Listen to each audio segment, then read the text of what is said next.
Ladies and gentlemen, it has been just over a year since I went into my Watch Mojo phase. And I ranked a bunch of different things that nobody asked me to rank, like top 10 best combat types, top 10 universal types, top 10 this, top 10 that. So today we're going to be revisiting it and reclassifying it and re-upping our top 10 list, starting off with top 10 blast types. And I choose blast for a couple of different reasons. Most of them have to do with what I believe to be the upcoming slate of MCU inspired updates for Marvel Future Fight that probably will or will not feature certain types of characters. So before we jump into this top 10, although they are not featured on the top 10, I do want to give a quick shout out to some blast types that I do think could have been on this list if I had waited a few months, like Star-Lord for Guardians of the Galaxy Volume 3. I think it's basically a shoo-in that this dude gets a tier 4. So he's not on this list, but he will eventually be on the list of top 10 best blast types in my opinion, because that's just what tier 4 does to a mother. You also have MODOK, another shoo-in to be getting something based on what we've seen from the Quantumania trailers for Ant-Man. Sorry if that's a spoiler. And then although we don't have him in the game right now, the possibility of Kang becoming a blast type is pretty high. I know a lot of people are hoping he becomes speed. I'm kind of hoping he becomes speed as well, but blast is an option. Universal is always an option. And then of course we have Wasp, Nadia Van Dyne, or not Nadia Van Dyne, this Wasp. You also have Nadia Van Dyne Wasp, who could get something just by basis of being a Wasp. And then you also have Cassie Lang, who could become a blast type. But anyways, getting those out of the way, we start with our top 10 list of best blast types in Marvel Future Fight, starting us off with number 10, Ebony Maw. Now, I also want to start Ebony Maw at number 10 because some people are going to be wondering why Jean Grey is not on this list. Spoiler alert, she's not on this list because her latest uniform turns her into a universal. And I know that originally she's a blast type, and I know that she has a blast type uniform, so she's 2 for 2. Or she's 2 for 4 on blast type uniforms and 2 for 4 on universal types, but now she's a universal villain, and that's probably how she's going to stay for a very long time. So me personally, I don't consider her a blast type. So I consider Ebony Maw to be a blast type, even though he's originally universal, just because he spent so long now as a blast type, right? We're going back to 2021 when he got that uniform that made him into a blast villain for the May update. So yeah, just really quickly for Ebony Maw, he's a very good leadership and support. He gives all allies 40% energy attack, and then he also has a passive that applies on his uniform that gives allies increased damage to universal types and damage reduction versus universal types. And this turns out to be such a flexible and valuable passive because it applies equally in both PvE and PvP content. And as we've covered with the sort of rock, paper, scissors, gun motif of Marvel Future Fight, Universal is just straight up better. Straight up, like, speed has a weakness, blast has a weakness, combat has a weakness, but Universal doesn't. It's such a dumb system, but it's what we have. And so having a character that can give you such an advantage is highly valuable, highly valuable. Coming in at number 9, we have a late entry last year, Polaris, added to the game as a brand new character. And although she has gorgeous skills with some decent damage for her DPS, really her value comes from her leadership and support passives that are very powerful and basically make her the de facto best lead for any mutant team. That's a really hard thing to ignore, considering how many mutants are meta. You have Jean Grey, you have Namor, you have Magneto, you have Storm, you have Magic, you have all these mutants, plus any future mutants that they decide to add will want polarity effect on their team, will want the force of destiny and the sort of mini Magneto. Unlike Polaris, number 8, AncientOne, doesn't really rely on their damage and their skills to do really what needs to be done and what's effective. However, I will say that AncientOne does have still a really strong 5th skill because of that heal bubble, which makes them useful in PvE content where you can switch to them, drop the bubble, and then switch back to another character and heal them up. So that is sort of like an invaluable trait that this character has that very few characters in the game have, which is super duper rare to be able to give active healing to another character temporarily. However, it's the combination of passives for PvE and PvP that makes AncientOne so valuable nowadays. Like, sure, blast type gets 50% increased energy attack. Like, that's really good. It's not as flexible as Ebony Maw's, which just applies to all allies. Like, this only applies to blast types. But it's not that. It's not that that makes Ancient One so powerful. It's this here, and then it's what's on the uniform. I believe it's on the uniform effect. So right here, all allies are getting 30% to all elemental resistance. That's 30 fire, lightning, cold, poison, and mind resistance, which is clutch for PvE and PvP. Then 30% ignore dodge, which is also really good for all game modes. And then if you happen to deal elemental damage, Ancient One increases your elemental damage by 40%. That's as good as an elemental damage leadership. So there's so much packed into Ancient Harmony. It's actually kind of busted. I'm not gonna lie, it's kind of busted, but it's this passive here that takes Ancient One to the next level and puts them ahead of people like Polaris and Ebony Maw, in my opinion. It's that third line at the bottom there, reflects 35% of energy damage received, up to 45% of Ebony Maw's max attack. That is almost as good or as good of a reflect as Emma Frost's on her artifact at 6 stars. To put that into perspective, on last year's list, Mephisto I think was number 3 or number 2 as the best blast type in the game, and that is huge considering he's now dropped to 7th. That is a massive way to fall in just over a year, and although he is one of the coolest characters in the game because he transforms, it's not enough. It's not enough, and he definitely needs something more nowadays in the form of a uniform, etc., in order to keep up with the rise of tier 4s. And those are basically the people responsible for pushing Mephisto out of the meta. But he's still one of the best blast villains. He still has some of the coolest animations in the game. And again, it's really hard to overstate how cool it is that he could transform. It's really cool, and he has actually different skills. He's one of the only characters in the game, if not the only, that has more than 5 skills because they animated his 5th skill differently, whether he has his transformation up or whether he's back in his more traditional Mephisto mode. But yeah, still a strong character, still useful for certain content. Of course, replaced by Magneto by and large, but still useful. Also has the advantage of having value for PvP, where a lot of the other blast villains won't, even if they get upgrades, because Mephisto has iframe ignore. You know, he's got all these buffs. He also has increased damage to heroes or villains depending on which form he takes, and he also has a revive, which we know is super clutch for PvP. But yeah, Adam Warlock was nowhere to be seen on the last list that I did because it was a few months before he even got his transformation. But oh, what a transformation it was. It's actually really funny that considering the timeline of these videos, the first one just barely missed his upgrade to tier 3 and his Infinity Countdown uniform, and now this one has waited long enough to where he's actually been pushed out of the meta by characters like Jean Grey and also, you know, Hulk tier 4, Carnage tier 4, and other, you know, more powerful characters. He may absolutely be getting something in a few months for the Guardians of the Galaxy Volume 3.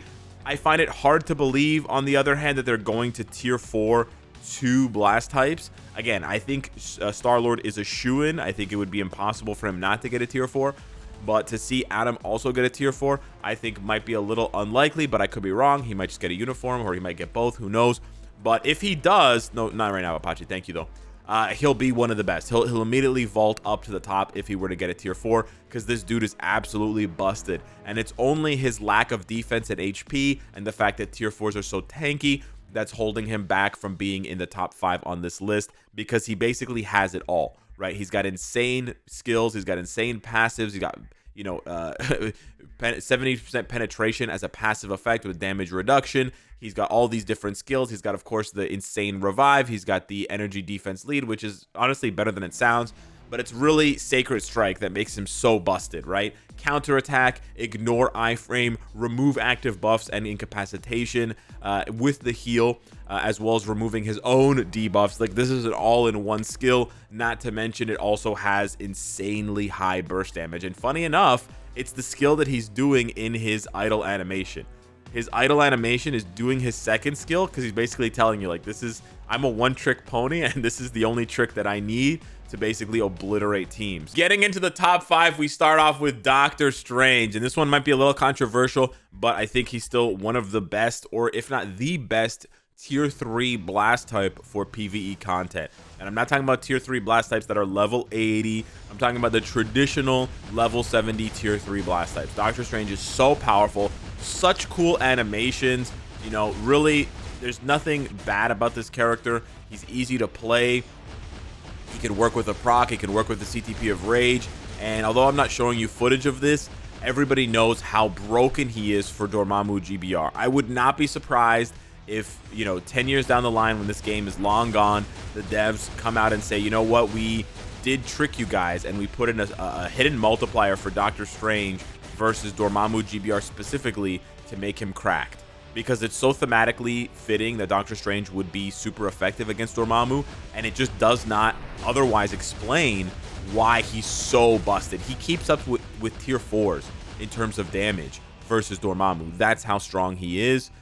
Definitely still holds his own. Doctor Strange marks the end of the tier 3s on the best top 10 ranking for blast types, because now, of course, as we enter the top 4, it has to be all tier 4s. No surprises here.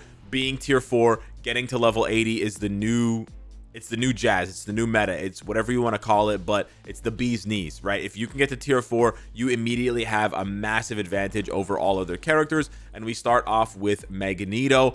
Fantastic character, got an absolutely insane glow up. Not a big fan of his survivability, as is the case for one more of the blast types on this list, but that's always been a criticism of blast types in general, that they're sort of like glass cannons. They're not built to be that tanky, and even the ones who can revive, like Adam Warlock, are still fragile in comparison to their enemies and their sort of the people they compete against in their game modes like PvP. But what Magneto lacks in survivability, he makes up for in just absolutely insane damage. And he's one of the easiest characters to play because he genuinely thrives when you just spam his skills. There's very little timing needed, which makes him so easy to pick up and learn right away. Unfortunately, it is a holiday uniform, which is, again, a theme for one other character on this list of top 10. Speaking of mutants, coming in at number 3, we have Storm. And the reason why I put Storm ahead of Magneto, it's a bit nitpicky. You could easily put Magneto ahead of Storm, and you could argue one way or another. But for me, Storm takes the cake over Magneto for a couple of reasons. I mean, I love the swimsuit, of course. But for me, for Storm, it is the passive buff that she gives to allies that gives them ignore dodge, which is very, very nice, and then also increased elemental damage. We talked about how powerful that was on AncientOne.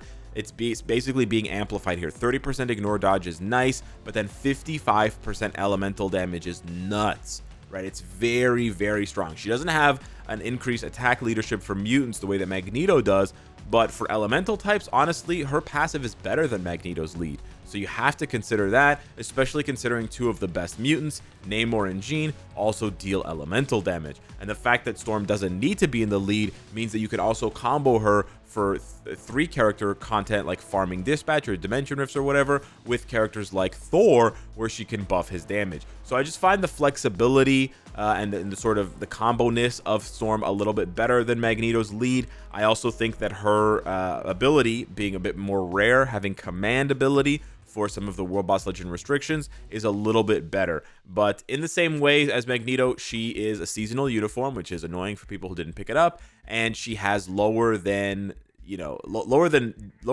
like in terms of defenses and HP. I mean, look at her at level 80, having way less defense than AncientOne, way less HP, even though she's actually at a higher level, and overall she has a better build. But it doesn't matter. For blast types, it does not matter how low their defenses are, because the damage on Storm is absolutely bonkers. Absolutely god tier level destruction.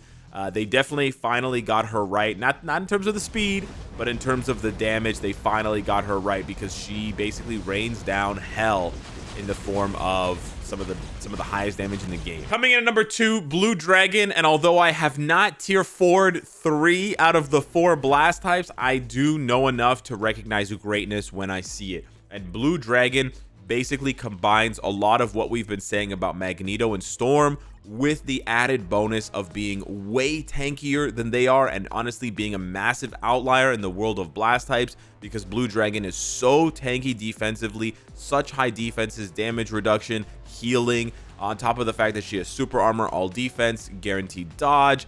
She heals herself up very nicely. She has a counter attack with Ignore Iframe, which makes her so good for PvP.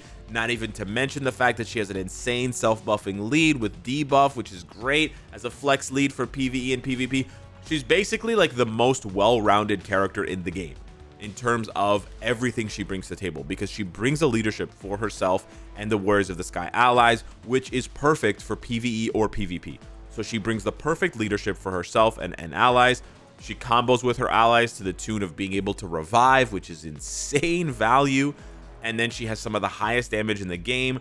She has the highest damage tier 4 in the game. I know there's only one other right now, Magneto, but hers just makes Magneto's look frail. I mean, 1,000%? What are you talking about, dude? 1,000%. 1,000. That's 3 zeros, my dog. We've never seen anything like this, and we may never see anything like this again. Insane damage, just complete, obliteration of content. And honestly, very much slept on by the community, if I'm being honest, myself included, because she is not a more popular, more, historied, or historied, whatever you want to say, Marvel character. But as far as her value goes, she might be the most valuable blast type if it weren't for our number 1. And of course, if Blue Dragon is number 2, that means that Tony Stark, aka Iron Man, has to be number 1. And honestly, overall, if you just take one uniform for the character for all game modes, Iron Man's not number 1. He's number 2, and Blue Dragon's number 1, because Iron Man doesn't have any PvP value. He doesn't have iframe ignore. He doesn't have a crazy debuff leadership. He cannot access a revive passive. He doesn't have counterattack. He doesn't have any of that. He doesn't have super armor on his kit. None of that. However, the thing that puts Iron Man ahead, in my opinion, is his flexibility for PvE content. I may be overvaluing the flexibility here, but the fact that you get a 2-in-1, you get a blast hero with one of the most classic, dripped out uniforms you've ever seen, on top of getting a villain uniform, which is still very good to this day, especially when you consider that insane uniform passive, right? Again, we're talking about things we've never seen before. This is so underrated. Under 30% HP, it buffs his damage, it multiplies his damage by 200%.